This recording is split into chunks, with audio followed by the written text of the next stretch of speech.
Hello everyone, welcome to the channel. I hope आप लोगों ने प्रीवियस वीडियो देख लिया होगा जिसमें हमने हार्मोनिक्स और उसके इंप्रूवमेंट्स की टेक्निक्स और उसकी इंप्रूवमेंट की मेथड देखी थी। अगर वो वीडियो किसी ने नहीं देखा है तो प्लीज जाके वो वीडियो चेकआउट जरूर कर लेना। मैं उसकी लिंक ऊपर आपको आई बटन में प्रोवाइड करवा दूंगा। सो आज हम लोग क्या पढ़ने वाले हैं? आज हम लोग पढ़ने वाले हैं एनर्जी एफिशिएंट मोटर। यानी कि सिंपल सी बात है कि हमें सब्जेक्ट का नाम है एनर्जी कंजर्वेशन, तो हमें एनर्जी को बचाना है। इसके लिए हमने एनर्जी एफिशिएंट मोटर का यूज किया और उसका हमने क्या किया, प्रोडक्शन किया। नाउ आज का वीडियो स्टार्ट करने से पहले अगर आप इस चैनल पे नए हैं तो इसे सब्सक्राइब जरूर कर देना और साथ साथ में बेल आइकन पे भी प्रेस कर देना। सो आइए हम लोग बिना किसी देरी से स्टार्ट करते हैं हमारा आज का लेक्चर।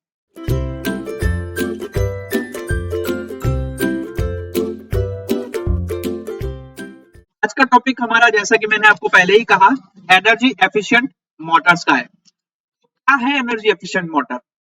तो एनर्जी एफिशिएंट मोटर कुछ ऐसी मोटर है जो हमें स्टैंडर्ड मोटर की तरह सेम आउटपुट तो देती है लेकिन पावर कम कंज्यूम करती है ना। तो अगर मैं बात करूं एनर्जी एफिशिएंट मोटर यानी कि ईईएम की बात करूं तो सेम स्टैंडर्ड मोटर की तरह फ्रेम और कंस्ट्रक्शन भी सेम, हर एक चीज सेम रहती है, लेकिन कुछ डिफरेंसेस है उसके अंदर। तो डिफरेंसेस क्या क्या है?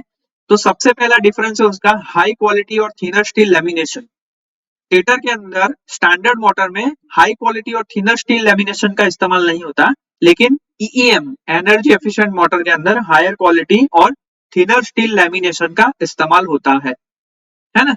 ये कुछ मैं डिफरेंसेस बता रहा हूं आपको कंस्ट्रक्शन में between the energy efficient motor और स्टैंडर्ड मोटर। ओके, दूसरा है मोर कॉपर इन अ वाइंडिंग, कि क्या हो सके, जो लॉसेस हो रहे हैं वो थोड़े कम हो सके। Then optimize air gap between the rotor and the stator. उसके बाद है रिड्यूस फैन लॉसेस। देन उसके बाद है क्लोजर मशीनिंग टॉलरेंस। लास्ट है high quality aluminium used in rotor. तो ये कुछ डिफरेंसेस है मैन्युफैक्चरिंग में between the EEM and standard motor. Now standard motor की एफिशिएंसी कैसे गिनी जाती है? तो सभी आपको पता है कि output divide by input multiply by 100, तो वो हो जाती है हमारी एफिशिएंसी। लेकिन मोटर की एफिशिएंसी में बात करूं तो मोटर की एफिशिएंसी कैसे कैलकुलेट करते हैं? तो mechanical output divided by electrical input multiply by 100, तो वो हो जाती है एफिशिएंसी इन परसेंटेज। ओके, अब एफिशिएंसी की तो बात हो गई। एफिशिएंसी तो आप सभी को पता है कॉमन टॉपिक है। एनर्जी एफिशिएंट मोटर की हमें जरूरत क्यों पड़ी? क्वेश्चन ये होगा why we need for efficient motor. तो देखो उसका आंसर ये है कि फ्यूचर के अंदर आप लोगों का कॉस्ट जो है वो एनवायरमेंटल प्रॉब्लम और लिमिटेड रिसोर्सेज की वजह से क्या होगा, इंक्रीज होगा। और वो इंक्रीज होगा तो उसके कारण क्या होगा कि इलेक्ट्रिक मोटर जो होती है वो मेजर पार्ट जो होता है और मोटर का यूज वो इंडस्ट्रीज के अंदर होता है ना। इसीलिए efficient sorry energy efficient motor EEM का इंप्लीमेंटेशन जो है वो इलेक्ट्रिसिटी को सेव करने में इस्तेमाल होगा, मोस्ट प्रोबेबली इंडस्ट्री के अंदर, है ना।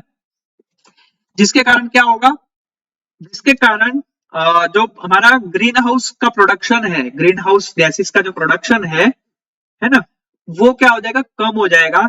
जिसके कारण क्या होगा, हमारा एनवायरमेंटल पॉल्यूशन भी थोड़ा कम हो जाएगा और इलेक्ट्रिसिटी कॉस्ट जनरेशन भी हमारी क्या हो जाएगी, थोड़ी सी रिड्यूस हो जाएगी। ओके, तो एनर्जी एफिशिएंट मोटर जो होती है उसका मेंटेनेंस कॉस्ट और उसकी efficiency with respect to standard motor से थोड़ी सी ज्यादा ही होती है ना। इसीलिए ज्यादा टेक्नोलॉजी, ज्यादा प्रिसाइजली टेक्नोलॉजी का इस्तेमाल करने की वजह से और अच्छा एफिशिएंट मोटर होने की वजह से हमको एनर्जी एफिशिएंट मोटर की जरूरत पड़ गई। ओके, तो ये कुछ कंपैरिजन है एवरेज लोड एफिशिएंसीज का between standard and energy efficient motor का। यहाँ पे आप लोगों को टेबुलेशन फॉर्म में एक फोटो मैंने यहाँ पे रखी हुई है। जिसमें रेटेड एचपी आप लोगों को यहाँ पे दे रखी है। देखिए यहाँ पे आप लोगों को रेटेड एचपी दे रखी है, यहाँ पे आप लोगों को स्टैंडर्ड मोटर की एफिशिएंसी दे रखी है, और ये हाई एफिशिएंट मोटर की एफिशिएंसी आपको यहाँ पे दे रखी है। देखिए आप परसेंटेज में फर्क देखिए, यहाँ पे आपका लगभग लगभग 4.8 या 5% का फर्क है ना। तो जैसे जैसे एचपी बढ़ती जाती है वैसे वैसे आप लोगों की एफिशिएंसी का जो डिफरेंस है वो भी बढ़ता जा रहा है। ओके सो इसी वजह से ये कंपैरिजन रखने का रीजन यही है कि आप लोगों को पता चल सके कि इंडस्ट्रीज के अंदर अभी फिलहाल में आप लोगों की एनर्जी एफिशिएंट मोटर इस्तेमाल होना शुरू हो चुका है, जिसके कारण क्या हो रहा है, एनर्जी हमें कम खर्च करनी पड़ रही है, इस्तेमाल करनी पड़ रही है ना, जिसके कारण पॉल्यूशन भी कम हो रहा है, और पॉल्यूशन कम होता है तो क्या होता है, हमारा कॉस्ट की बचत भी हो जाती है। ओके तो कंपैरिजन के बाद आता है कंस्ट्रक्शन। देखिए कंस्ट्रक्शन में आप लोगों को एक फिगर के थ्रू बताऊंगा, जिसमें क्या होगा, बहुत सिंपल सा है, मोटर जैसा ही कंस्ट्रक्शन है, कुछ चेंजेस नहीं है, खाली मटेरियल्स के अंदर चेंजेस है ना। देखिए ये आप लोगों को एक फिगर यहाँ पे दिखाई दे रही है, जो सिंपल आप लोगों का, जो आप लोगों की स्टैंडर्ड मोटर का कंस्ट्रक्शन होता है वैसा ही कंस्ट्रक्शन है, लेकिन फर्क क्या है, तो देखिए यहाँ पे जो कॉपर वाइंडिंग्स आती हैं, तो इसका जो कॉपर वायर होता है उसका डायमीटर लार्जर है, जिसके कारण क्या हो रहा है, रेजिस्टेंस कम हो जा रहा है, और रेजिस्टेंस कम हो रहा है तो स्टेटर वाइंडिंग के अंदर एनर्जी जो है वो सॉरी करंट जो है वो इजीली फ्लो हो रहा है, और एनर्जी को हम लोग ज्यादा से ज्यादा सेव कर पा रहे हैं। क्यों? क्योंकि लॉसेस कम है ना। फिर यहाँ पे आप देखिए थीनर स्टील लैमिनेशन, लैमिनेशन हम लोग थीनर कर रहे हैं, किसका, जो कंडक्टर होता है उसका, जिसके कारण क्या हो रहा है, एडी करंट लॉसेस में भी रिडक्शन हमें देखने को मिलता है। फिर larger stator lower magnetic density, है ना, जिसके कारण क्या हो रहा है, कूलिंग कैपेसिटी जो है, कंडक्टर को कूल होने की कैपेसिटी जो है वो इंक्रीज हो रही है, और कूलिंग की कैपेसिटी इंक्रीज होने के कारण क्या हो रहा है, मैग्नेटिक और लोड लॉसेस जो है वो कम हो रहे हैं, रिड्यूस हो रहे हैं, है ना।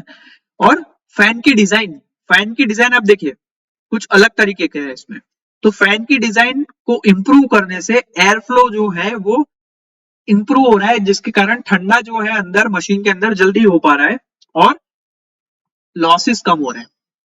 ओके फिर यहाँ पे premium grade steel core use करने की वजह से हिस्टेरिसिस लॉस जो है वो कम हो रहे हैं, और स्लॉट की डिजाइन, स्टेटर स्लॉट की डिजाइन को मॉडिफाइड करने से कारण क्या हो रहा है, जो हमें हमको मैग्नेटिक लॉस हो रहा था वो हमारा क्या हो रहा है, रिड्यूस हो रहा है।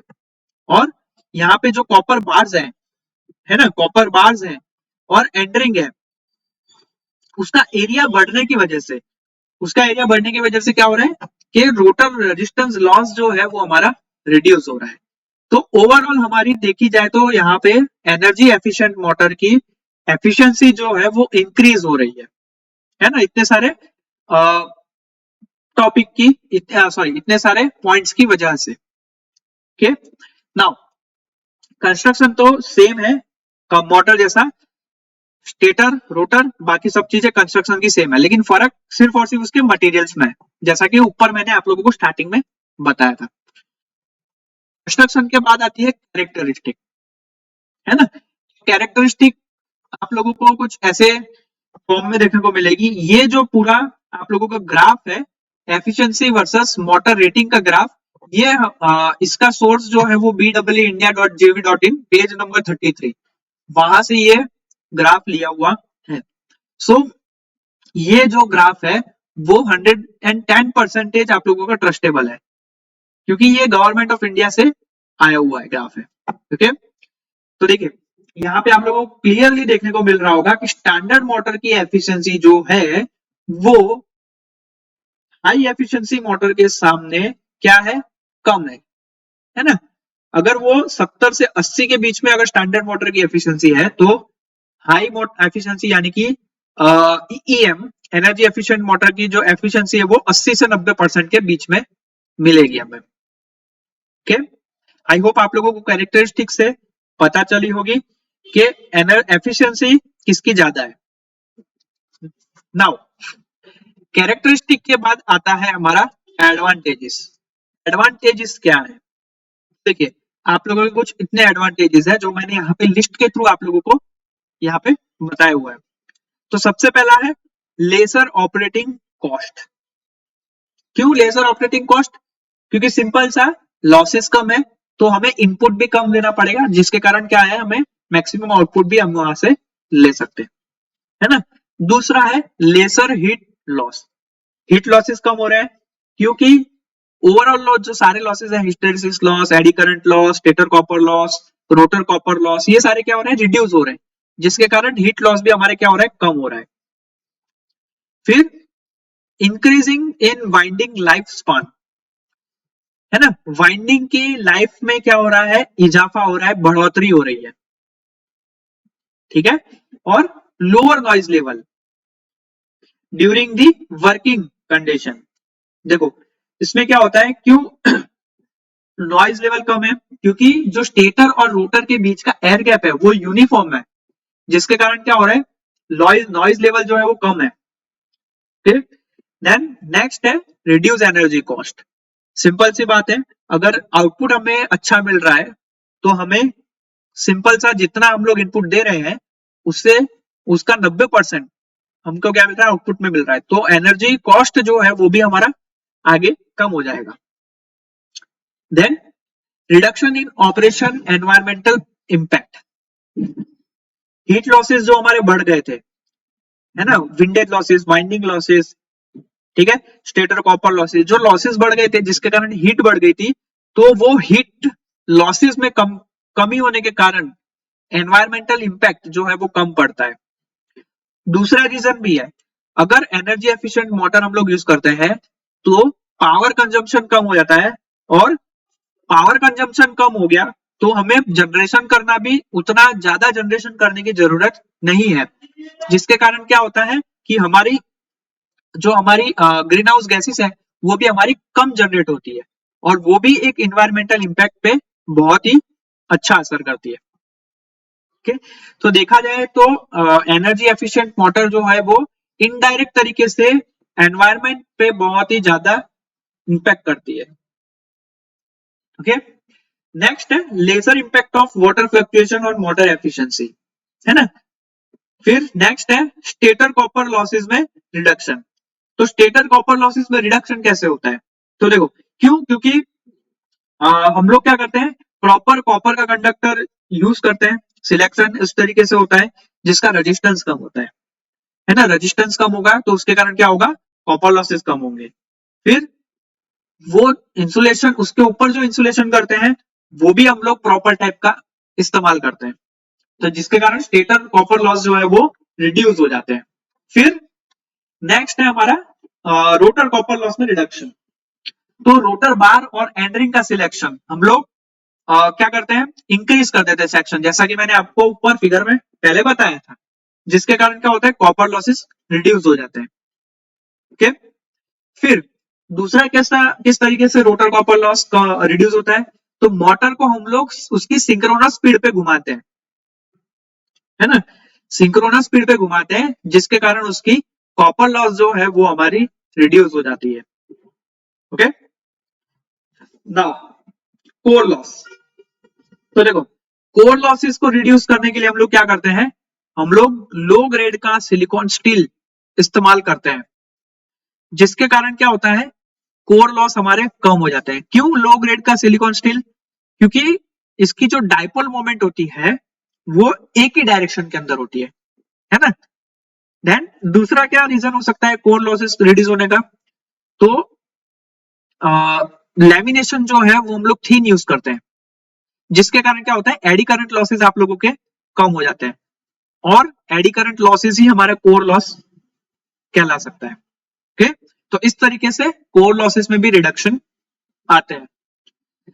इसके बाद है फ्रिक्शन एंड विंडेज लॉसेस। तो reduction in friction and windage losses में क्या आ सकता है, कैसे फ्रिक्शन और विंडेज लॉसेस कम होते हैं, तो कूलिंग फैंस जो है वो हम लोग एक प्रॉपरली डिजाइन करते हैं उसका, जिसके कारण क्या होता है फ्रिक्शन लॉसेस या फिर विंडेज लॉसेस जो है वो कम हो जाते हैं। और दूसरा मेन इंपॉर्टेंट बेयरिंग्स, जिसके ऊपर शाफ्ट टिकी होती है ना, तो वो बेयरिंग्स जो है वो एक प्रॉपर डिजाइनिंग वाली होनी चाहिए, जिसके कारण फ्रिक्शन लॉसेस हमारे रिड्यूस हो सकते हैं।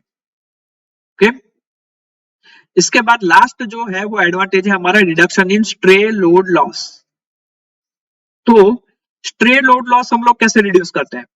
तो एक स्लॉट और वाइंडिंग का एक प्रॉपर डिजाइन होता है जिसके कारण उसके अंदर जो इलेक्ट्रोमैग्नेटिक इंडक्शन जनरेट हो रही है वो प्रॉपर तरीके से पूरे मोटर के अंदर जनरेट हो सके, है ना, जिसके कारण क्या होता है स्ट्रे लोड जो लॉस होते हैं वो रिड्यूस हो जाते हैं।